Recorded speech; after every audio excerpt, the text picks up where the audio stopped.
She's backward, don't look her.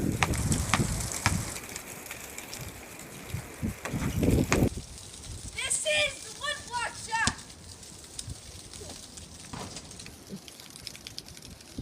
This is the half-court shot. This is the twinkle toe shot.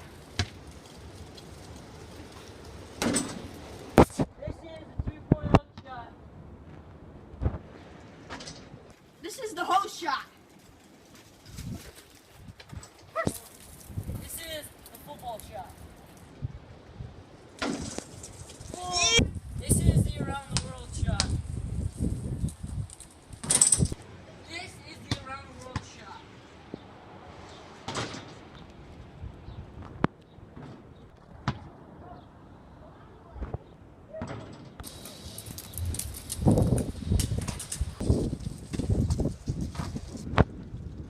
Thank you for tuning in our video. That is the end.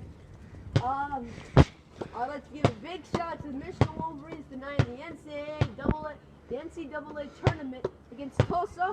Hope you guys win and they go on to beat Notre Dame. And then I would like to give another reminder that our spring break tournament will be March 21st and the 22nd at noon at the park in Montreal, Ohio. Thank you for tuning in and have a good trickster day.